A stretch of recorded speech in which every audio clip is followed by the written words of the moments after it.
My boss leaned closer and whispered, "Dance with me. My ex is watching. The reward is a kiss." The music swelled. Chandeliers glittered above us. Across the ballroom, her ex-husband laughed with a woman young enough to be his daughter. I was a single father, counting minutes until I could go home to tuck my child into bed. I wasn't supposed to be part of her revenge. I met her eyes and said quietly, "You can do better than this." That was the moment everything changed. The Riverstone Grand Hotel ballroom smelled like expensive perfume and ambition. Crystal chandeliers cast geometric shadows across marble floors, where people in formal wear pretended to enjoy themselves. I stood near a pillar, checking my watch. I'm Asher Kane, Senior Operations Manager at Cascade Industries. Father to a girl who thinks bedtime stories are negotiable. Widower, though I rarely use that word. It makes people uncomfortable at work events. "You look like you're planning an escape route." The voice belonged to Nolan Chen, Finance Director, and the only other person here who understood why I kept glancing at the exit. "Babysitter charges time and a half later," I said. Nolan laughed. "Honest answer. I like it." He nodded toward the center of the room. "She's watching you, by the way." I didn't need to ask who. Victoria Slade commanded attention without trying. Our CEO stood surrounded by board members, her posture perfect, her smile calibrated. Navy dress, minimal jewelry, hair pulled back in a way that said, "I don't have time for complications." I'd worked under Victoria for years. She was brilliant, demanding, and completely opaque. In meetings, she remembered every detail. She praised good work and dismantled weak arguments with surgical precision. But I'd never seen her laugh. Not really. Not the kind of laugh that reaches your eyes. "She's had a rough week," Nolan said quietly.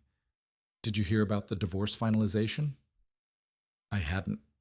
Victoria kept her personal life locked away tighter than the executive suite. "That's her business." "You're one of the good ones, Kane." Nolan clapped my shoulder. "Most people here are already spinning narratives." The truth was, I didn't belong in this world of networking and hidden agendas. I came to these events because they were part of the job. I shook hands, made appropriate small talk, and left as soon as professionally acceptable. My real life happened in a small apartment where we built model rockets at the kitchen table, where bedtime meant reading chapters of The Wild Robot and answering impossible questions like, "Dad, do robots dream?" Victoria's laugh cut through the ambient noise. It was her professional laugh, the one she deployed for major shareholders. Across the room, she stood with Harlan Thorpe, our board chairman, while he told some story that required large hand gestures.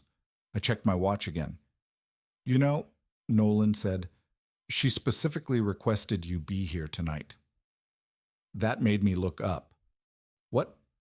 "Your name was on her list of required attendees. Usually senior ops can skip these things." Before I could process that information, the music changed. A string quartet had been providing forgettable background ambiance all evening, but now they shifted to something slower, more deliberate. Couples began moving toward the designated dance floor area. Victoria extracted herself from Harlan's orbit. She moved through the crowd with purpose, stopping briefly to acknowledge various executives. Her trajectory was clear. She was walking toward me. "Good luck," Nolan murmured, fading away with the survival instinct of someone who'd worked in corporate politics for years. Victoria stopped feet away.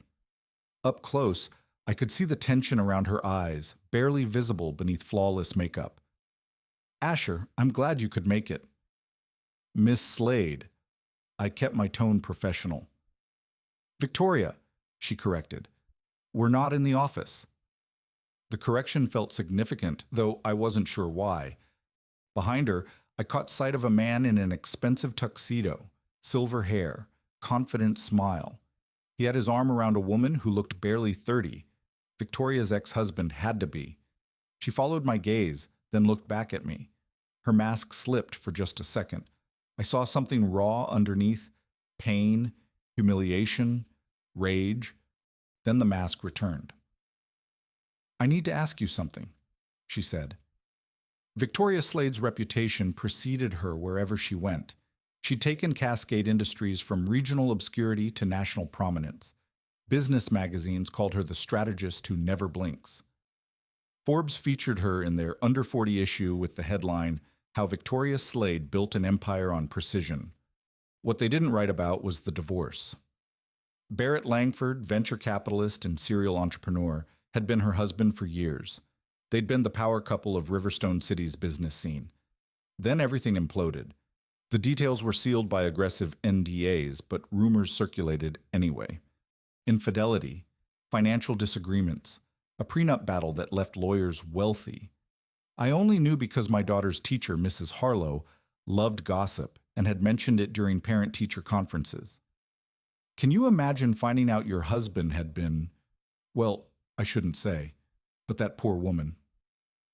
I'd changed the subject to Sophia's science project. Now, standing in front of Victoria at this gala, I understood why she'd seemed more brittle in recent meetings, why she'd snapped at Barrett Klein last week for a minor reporting error, then apologized immediately after, why she sometimes stared out her office window for long minutes, forgetting anyone was there. You need to ask me something, I repeated, prompting her. She glanced over her shoulder. Barrett was watching us now. The woman on his arm, Tatum Royce, an Instagram influencer who'd recently launched a lifestyle brand, laughed at something he said. The sound was performative, designed to carry. I need a favor, Victoria said. Her voice was controlled, but I heard the hairline fracture underneath. It's somewhat unorthodox. Okay. Barrett is here with his fiancée. They're getting married soon. She delivered this information flatly, as if reading quarterly earnings. Harlan already made a comment about emotional stability during transitions. I need to show them I'm fine. I waited. The next dance is starting. I'd like you to partner with me. It was a reasonable request, inappropriate for a CEO to dance alone while her ex-husband flaunted his new relationship. Simple office politics. I could do this, then leave. Sure, I said. I can do that. Relief flashed across her face. Thank you. We moved toward the dance floor. The quartet was playing something classical I didn't recognize. Around us, other couples found their positions. I noticed Harlan Thorpe watching with interest. Several board members had paused their conversations.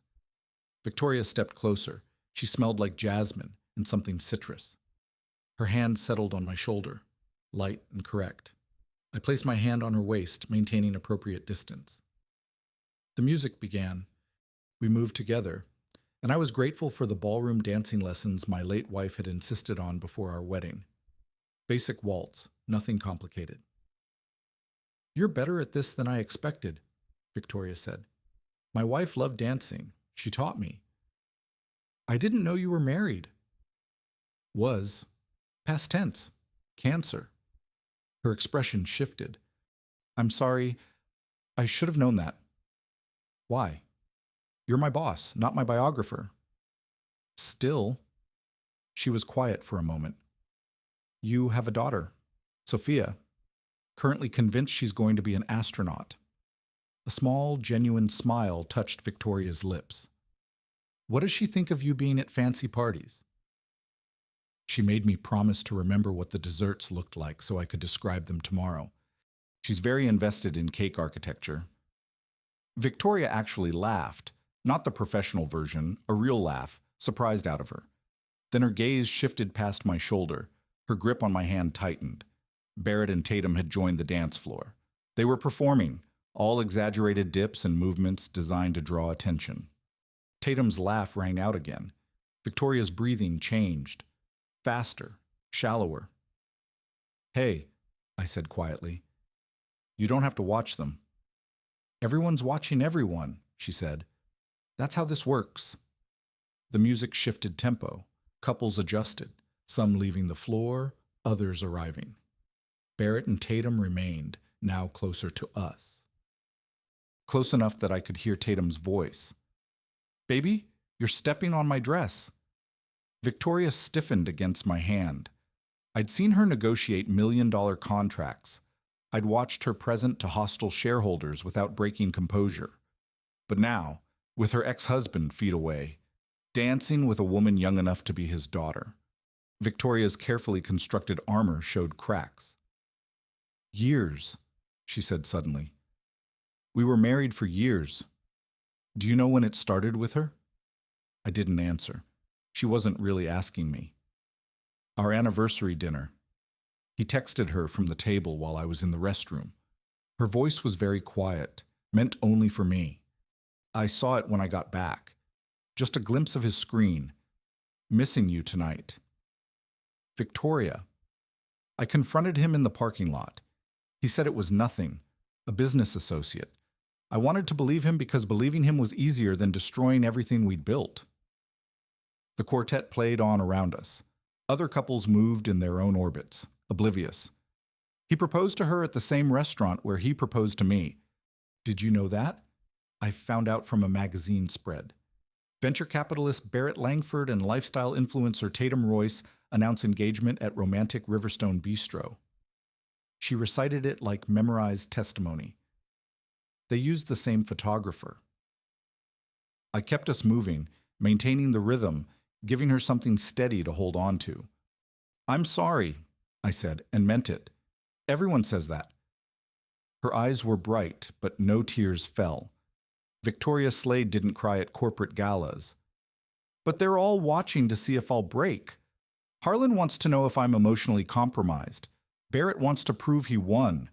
And Tatum, she laughed bitterly. Tatum just wants everyone to know she exists.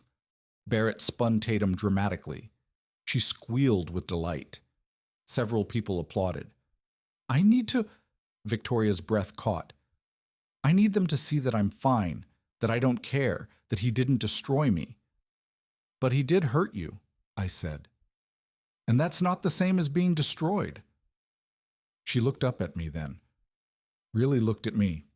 Like she was seeing me for the first time outside of quarterly reviews and budget meetings.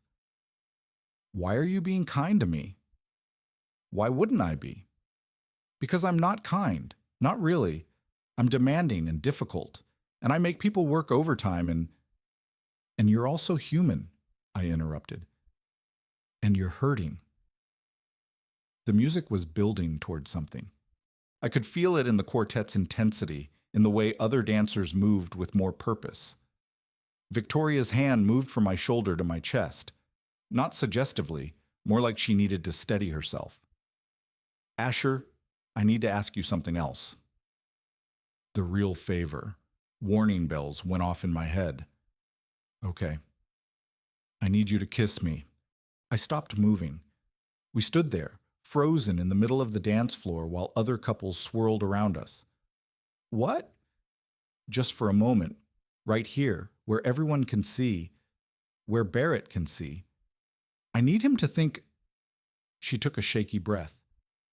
I need him to think I've moved on, that someone else wants me, that I'm not just the woman he left behind.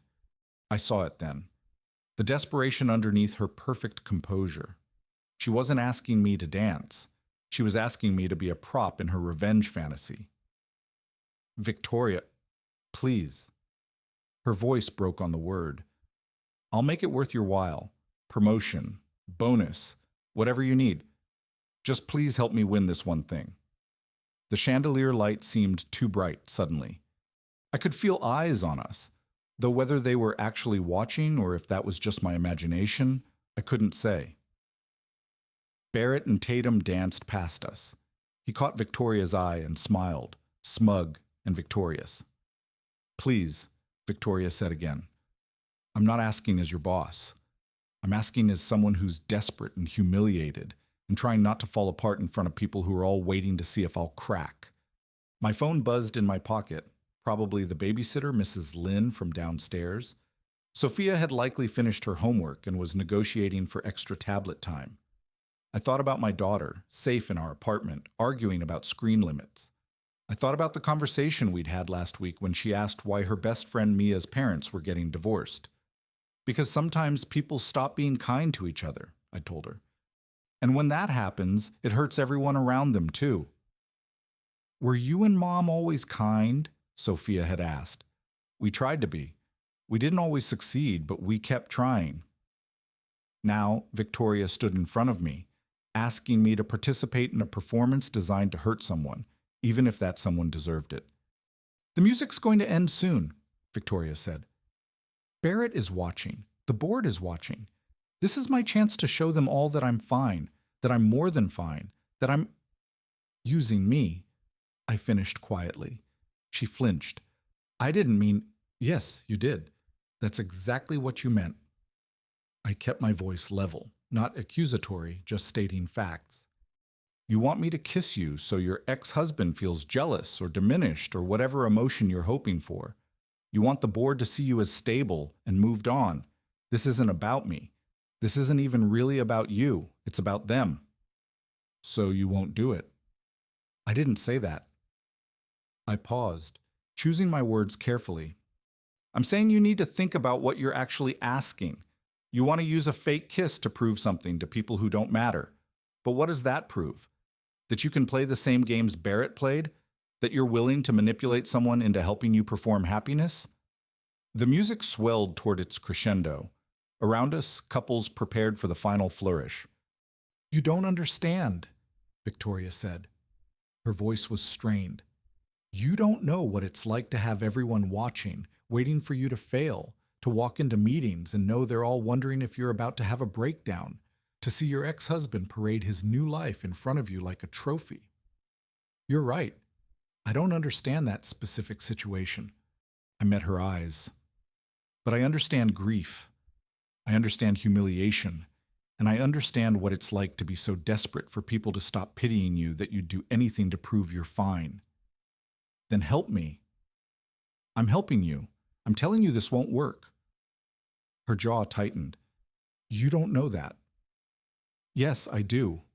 Because even if I kiss you right now, even if Barrett sees it and feels jealous, even if the board thinks you're perfectly stable, none of that will heal what's actually broken. It's just another mask. The final notes of the song hung in the air. Couples around us finished with dramatic poses, some dipping, some simply holding the final position. We stood there, facing each other, neither moving. Applause rippled through the ballroom. The reward, Victoria said suddenly. For the kiss. I'll make sure you get the Riverside project. Full autonomy, your choice of team, budget approval. It's a career maker. I studied her face, saw the desperation, the pride, the barely contained panic. Victoria, I said gently, you can do better than this. The words landed between us like a stone in still water. Ripples of realization crossed Victoria's face, confusion, then shock, then something that looked like shame. What? Her voice was barely audible beneath the applause fading around us. You can do better than this, I repeated. Than using people, than performing for your ex-husband, than turning your pain into a manipulation game. Her hand dropped from my chest. You're refusing. I'm declining to participate in something that will hurt both of us. There's a difference. This was a mistake. She stepped back, her professional mask slamming into place. Forget I asked. We should return to our respective... Wait. I didn't reach for her, didn't try to stop her physically, just spoke quietly enough that she had to stay close to hear. I'll still dance with you. No conditions, no performance, no rewards, just dancing if you want the company. She stared at me like I'd spoken a foreign language. Why would you do that? Because you asked, and it costs me nothing to be kind. But Barrett will see what he wants to see regardless of what we do. If we kiss, he'll tell himself you're desperate for his attention. If we don't, he'll tell himself you've given up.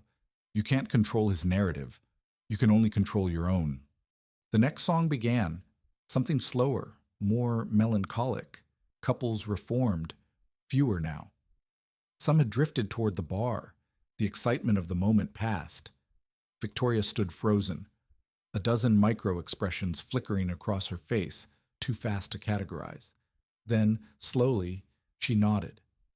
Just dancing, she said. Just dancing. We returned to position. Her hand on my shoulder felt different now. Less desperate grip, more tentative touch. We moved together, and this time there was no performance in it, just two people occupying the same space, moving to music. I don't know how to do this, Victoria said after a minute. Waltz? You're doing fine. No, this.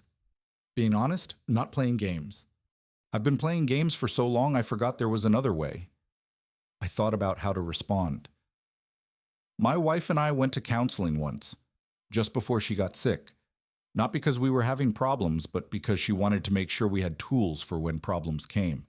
The counselor said something I've never forgotten. Authenticity is vulnerable, but manipulation is exhausting. She asked us which one we wanted our marriage to be built on. Smart counselor. Expensive counselor. But yes. We turned and I caught sight of Barrett again.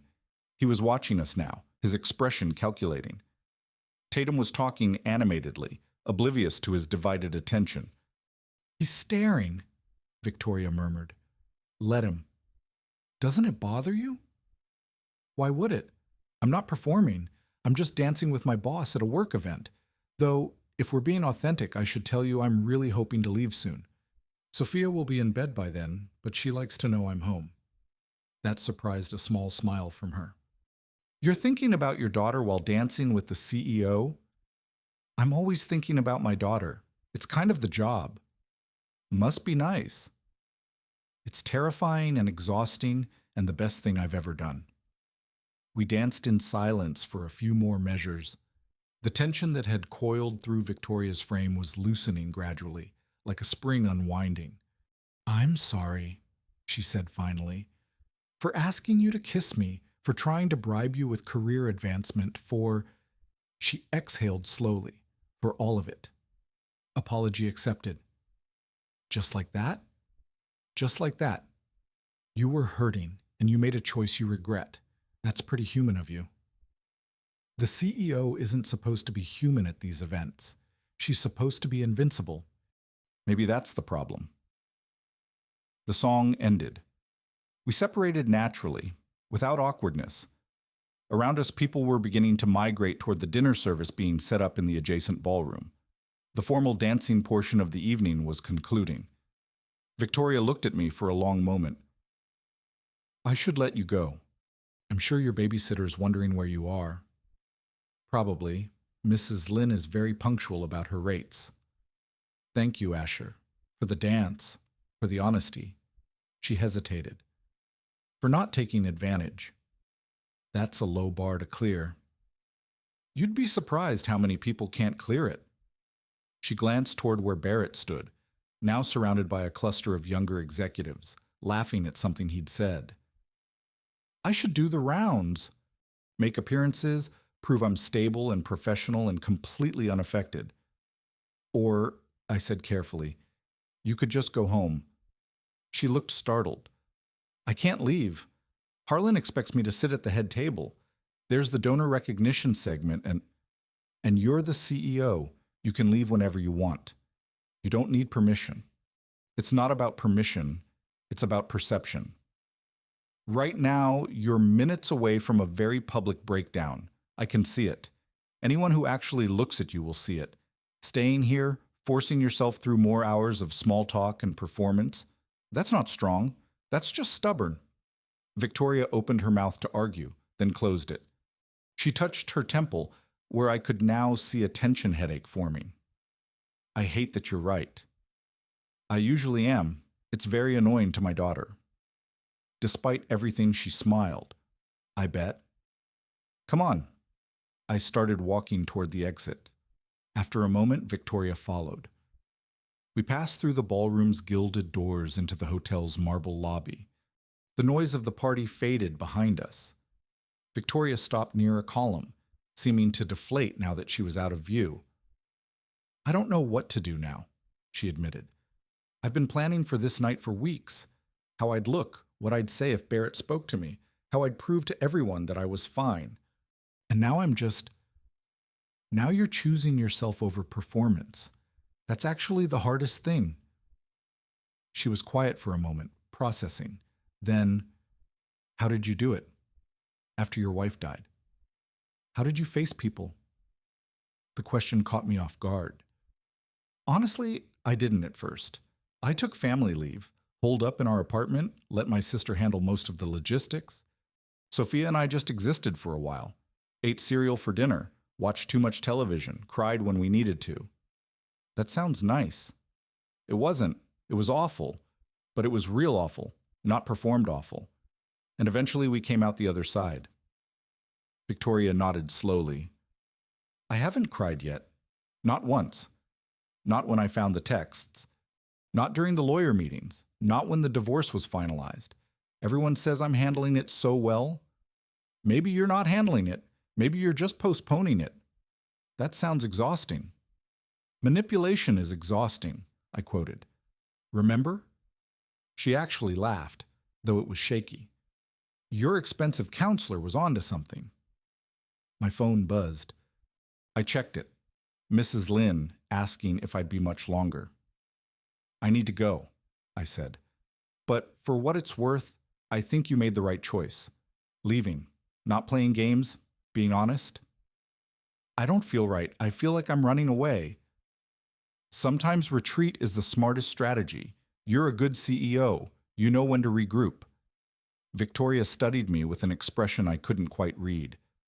Why are you being so kind to me? I tried to manipulate you. I offered you bribes. I'm your boss, which makes the whole thing even more inappropriate. Because you're human, and you needed someone to remember that tonight. That's it. No complex motive. Most people have complex motives. Most people are exhausting. She smiled at that, a real smile reaching her eyes. Asher Kane, you're surprisingly wise for a man who builds model rockets with his daughter. The wisdom comes from the daughter, actually. She's very clear about right and wrong, makes things simpler. We stood in the hotel lobby, the party continuing without us behind gilded doors. Through the tall windows, I could see Riverstone City's downtown lights reflecting off the harbor. It was beautiful. In that way, expensive cities are beautiful, all glitter and promise and underlying loneliness. Tell me about her, Victoria said suddenly. Your daughter. The question surprised me. In years of working for Victoria, we'd never discussed personal details beyond the necessary logistics. She knew I had a child because it affected my schedule, but she'd never asked. Sophia is... I searched for the right words. She's brilliant and stubborn and completely herself. She decided that she wanted to be an astronaut, so now everything is about space. We do science experiments every weekend. We built a model of the solar system using fruit. Jupiter was a cantaloupe. Victoria's smile widened. That sounds chaotic. It was. The cantaloupe rotted, and we had to evacuate Jupiter. She cried about planetary mortality. Then she announced we'd have a funeral for Jupiter and wrote a eulogy. A eulogy for a cantaloupe. A very moving eulogy. She talked about Jupiter's loyalty to its moons and its sacrifice for scientific understanding. I recorded it. For the first time that evening, Victoria looked genuinely relaxed. She sounds remarkable. She is. She's also a child, which means she asks approximately questions per day. Last night, she wanted to know why adults lie to each other. I paused. That was a fun conversation. What did you tell her? The truth. That sometimes people lie because they're scared or hurt or trying to protect themselves. But that lying usually makes things worse, not better.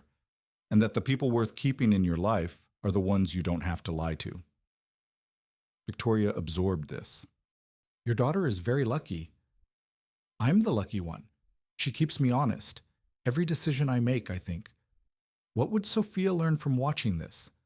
What kind of man do I want her to see me be? Is that why you refused to kiss me? Partly, but also because it was wrong. You know it was wrong. You were asking me to participate in something that would hurt both of us. You, because it wouldn't actually heal anything. Me, because I'd be complicit in the manipulation. I wasn't thinking clearly. You were thinking very clearly. You were just thinking like someone who's been hurt and wants to hurt back. That's human. But it's not who you want to be. She was quiet for a long moment. absently turning the slim bracelet on her wrist. Barrett used to say I was too honest for business, that I needed to learn to play the game better. He said my straightforward approach made me naive. Did it occur to you that he might have been projecting? What do you mean? He was lying to you, having an affair, playing games. Maybe your honesty threatened him because it highlighted his dishonesty. Victoria's expression shifted, processing this new framework. I never thought of it that way. We rarely do when we're in it. My phone buzzed again. Mrs. Lynn was getting insistent. Go, Victoria said. Your daughter needs you. She needs sleep, mostly. But yes, I'm a grown woman and run a multi-million-dollar company. I think I can manage a car service. That's not what I asked. She met my eyes.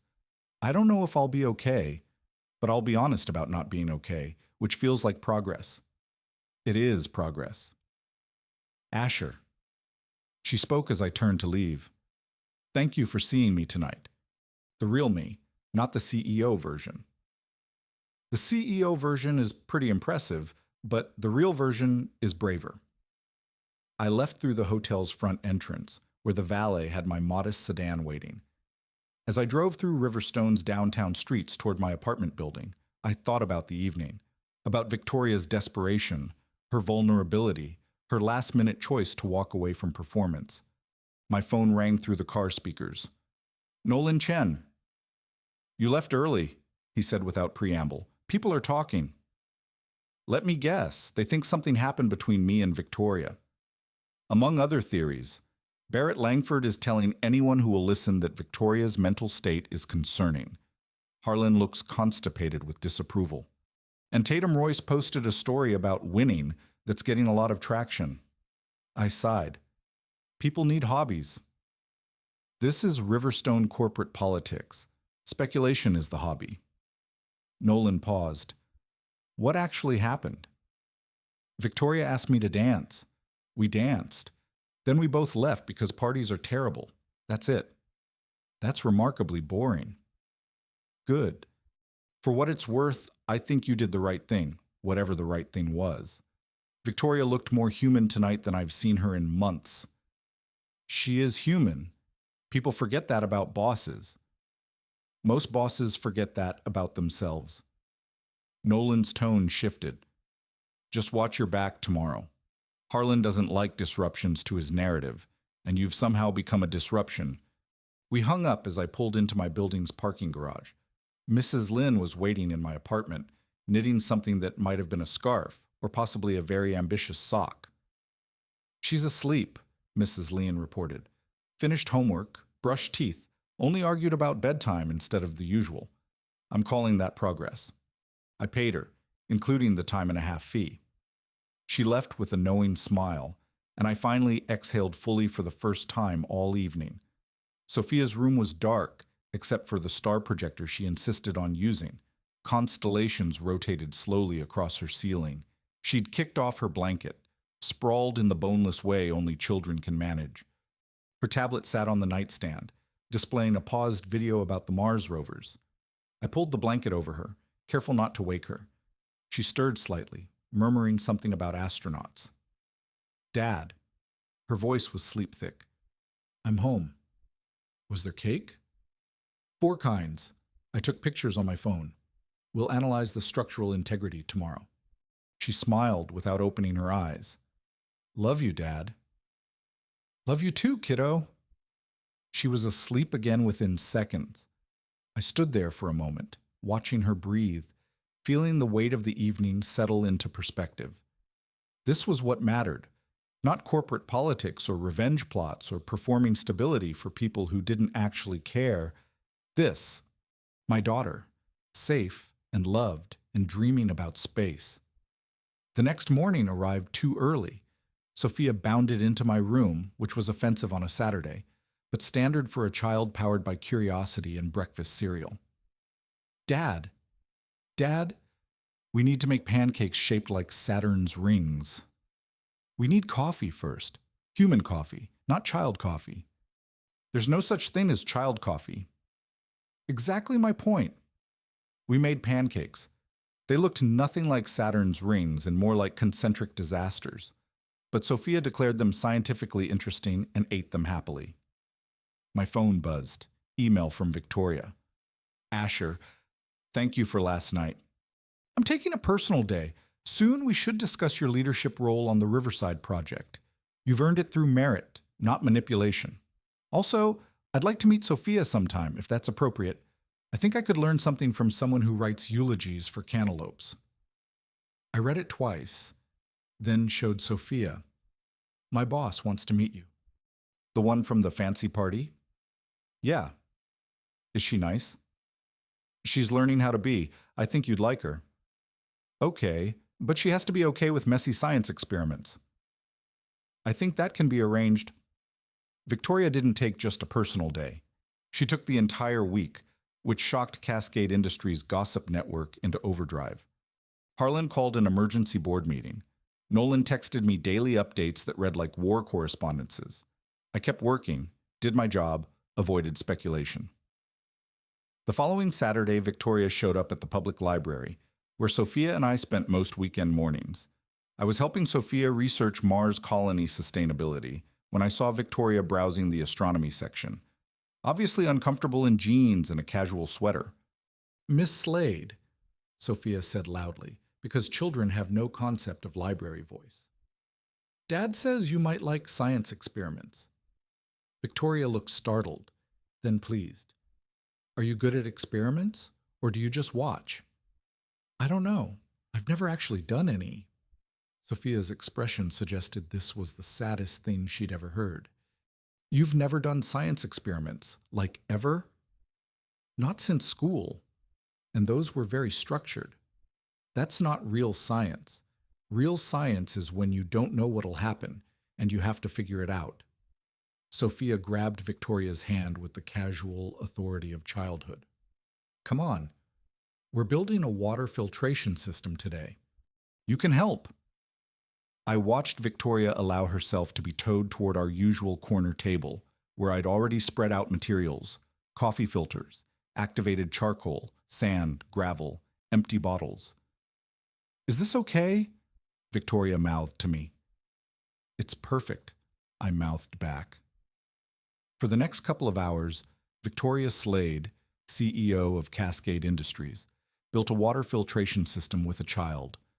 Sophia explained the scientific principles with the confidence of someone who'd watched exactly one YouTube video.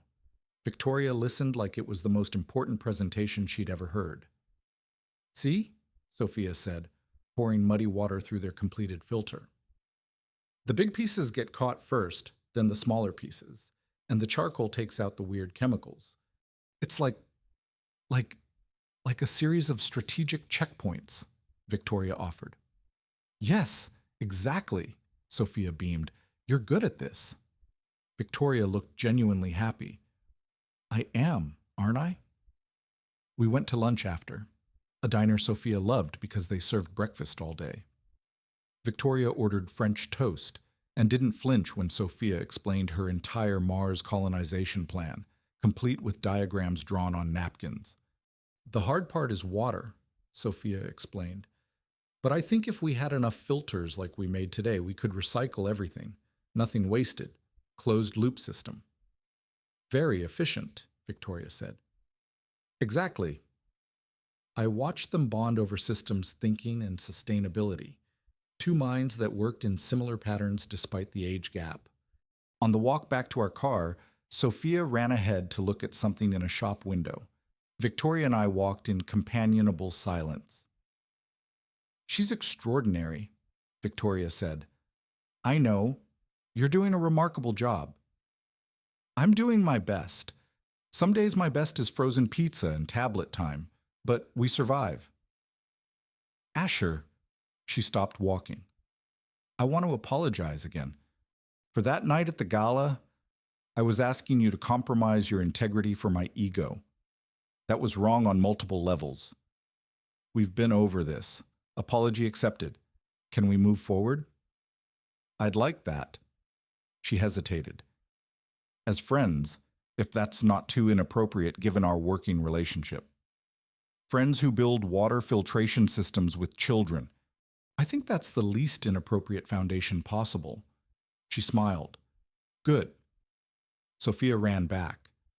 Dad, can Miss Slade come to our apartment next week? I want to show her my model solar system, the new Jupiter. He's an orange. That depends on Miss Slade's schedule. Victoria, she corrected, looking at Sophia. Call me Victoria. And yes, I'd love to see Jupiter the orange. Spring arrived slowly in Riverstone City. The harbor ice melted, trees budded, and Victoria Slade continued showing up to weekend science experiments. At first, office gossip exploded. Barrett Langford made pointed comments at investor meetings. Harlan scheduled concerned check-ins, but Victoria, for the first time in her professional life, didn't perform damage control. She just lived her life. Let them talk, she said one Saturday, while helping Sophia build a model of the International Space Station from cardboard and duct tape. I'm tired of managing other people's narratives. The Riverside project launched under my leadership. Victoria had indeed given me full autonomy, though we both knew it wasn't a reward. It was what I'd earned through years of consistent work. The difference mattered. One evening in early May, after Sophia was asleep, Victoria and I sat on my apartment's small balcony. She'd brought wine. I'd provided the cheese and crackers. Harlan's stepping down, she said without preamble. Announced it today. He said something about wanting to spend time with family, but really I think he realized I wasn't going to break or quit or conveniently have a breakdown. I stopped being interesting to manage. How do you feel about it? Relieved, validated, slightly terrified about the board restructure. She sipped her wine. But mostly I feel lighter, like I've been carrying something heavy for years and finally put it down. The performance weight. Exactly. God, when did you become so perceptive? I've always been perceptive. You just started paying attention, she laughed. Fair point. We sat in comfortable silence, watching the city lights reflect off the harbor. Music drifted up from somewhere below, someone's party, laughter and voices blending together. Can I tell you something? Victoria said. Something I haven't told anyone. Of course. I'm seeing a therapist. Started weeks ago. She's helping me process everything. The marriage, the divorce, the way I built my entire identity around being invulnerable. That's brave. It's terrifying, but necessary. She turned to face me. She asked me about that night at the gala, about what made me finally walk away. I told her about you refusing to kiss me. I imagine that was an interesting conversation. She said you gave me the gift of boundaries, that by refusing to participate in my manipulation, you showed me there was another way to exist. Victoria's voice was soft. She's right. You did. I just didn't want to be part of something hurtful. You showed me that being human isn't weakness, that authenticity is actually strength, that I don't have to perform perfection to deserve respect. She paused. That's a radical concept for someone who spent years building armor. How does it feel being without the armor? Vulnerable, scary, real. From inside the apartment, we heard a thump. Both of us tensed, but then Sophia's voice called out, Dad, I fell out of bed, but I'm okay. Need help? I called back. No, just wanted you to know. Victoria laughed quietly. She's remarkable. She keeps me honest, both of us actually. She asked me last week if you were my girlfriend. What did you tell her? That you're my friend, and that's a more important title anyway. Victoria held my gaze. Is it just friendship? The question hung between us, honest and vulnerable and terrifying. I don't know, I said truthfully. I know I like spending time with you. I know Sophia adores you. I know I respect the hell out of the work you're doing on yourself, but I also know we're both still healing from different wounds, and rushing into something because it feels good right now might not be fair to either of us. That's very mature. I have a child watching my every move. Maturity is mandatory. She was quiet for a moment. Then what if we just keep doing this? Building water filtration systems, having wine on balconies, being honest with each other, seeing where it goes without forcing it into a definition. That sounds perfect. Really? Really? I've learned that the best things in my life weren't planned. They just happened because I was present enough to recognize them. Victoria reached across the small space between our chairs and took my hand. Not romantically, not performatively, just connection. Thank you, she said, for that night, for every Saturday since, for showing me there's a different way to be. Thank you for being brave enough to try it. Inside, Sophia called out again. Dad, can Victoria stay for breakfast? I want to make moon pancakes. We looked at each other and laughed. Moon pancakes? Victoria asked. Don't ask. They're worse than the Saturn rings. I can't wait. And in that moment, sitting on a small balcony in a modest apartment with a child making demands from her bedroom and wine glasses catching the city lights, I realized something profound. Real connection isn't built on grand gestures or perfect moments. It's built on small choices repeated consistently, choosing honesty over performance, choosing presence over pretense, choosing to see people, really see them, in all their messy, imperfect humanity. Victoria had asked me to kiss her that night at the gala, a performance meant to prove something to people who didn't matter. Instead, by refusing, I'd given us both something more valuable, the space to build something real. Come on, I said, standing. Let's go negotiate moon pancake specifications. Sophia takes her breakfast geometry very seriously. Victoria stood, still holding my hand. I wouldn't miss it for the world. And she meant it. We walked inside together, toward the sound of a child explaining the craters of the lunar surface with absolute authority, toward imperfect pancakes and honest laughter, and the quiet revolution of choosing authenticity over armor. Barrett married Tatum in a ceremony covered by lifestyle magazines. Harlan retired to his vacation home. The gossip at Cascade Industries eventually found new targets. But on Saturday mornings, you could find Victoria Slade in a public library, building science experiments with a little girl who believed in Mars colonies and honest conversations. You could find a single father who'd learned that the bravest thing you can say is sometimes just no. And you could find all three of them learning, slowly and imperfectly, that real strength isn't about never breaking. It's about choosing again and again to be honest about the breaking, and then choosing just as deliberately to heal. That's not a fairy tale ending. That's better. That's real.